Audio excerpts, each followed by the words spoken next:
al-Bukhari 621. Narrated Abdullah bin Mas'ud. The Prophet said, "The adhan pronounced by Bilal should not stop you from taking shur, for he pronounces the adhan at night, so that the one offering the late night prayer, tahajjud, from among you might hurry up and the sleeping from among you might wake up." It does not mean that dawn or morning has started. Then he, the Prophet, pointed with his fingers and raised them up, towards the sky, and then lowered them, towards the earth, like this. Ibn Mas'ud imitated the gesture of the Prophet. Az-Zuri gestured with his two index fingers, which he put on each other and then stretched them to the right and left.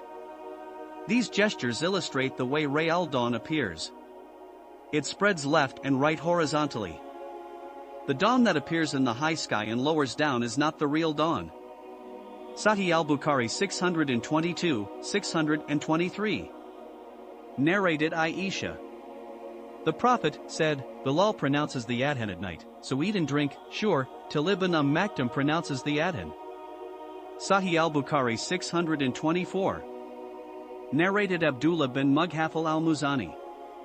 Allah's Messenger said thrice, "There is a prayer between the two adhans, adhan and iqama," and added, "for the one who wants to pray." Sahih al-Bukhari 625. Narrated Anas bin Malik.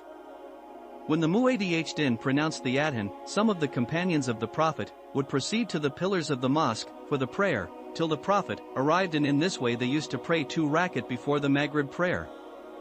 There used to be a little time between the adhan and the iqama. Shubi'ah said, "There used to be a very short interval between the two, adhan and iqama." Sahih al-Bukhari 626. Narrated Aisha. Allah's Messenger used to pray 2 light rakat before the morning, compulsory, prayer after the day dawned and the Mu'adh had finished his adhan.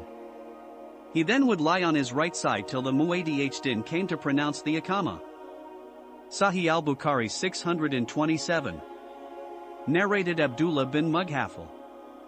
The Prophet said, "There is a prayer between the two adhans, adhan and iqama, there is a prayer between the two adhans." And then while saying it the 3rd time he added, "For the one who wants to, pray."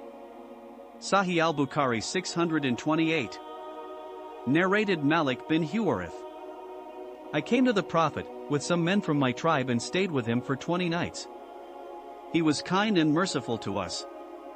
When he realized our longing for our families, he said to us, "Go back and stay with your families and teach them the religion, and offer the prayer, and one of you should pronounce the adhan for the prayer when its time is due, and the oldest one amongst you should lead the prayer." Sahih al-Bukhari 629. Narrated Abu Dhar.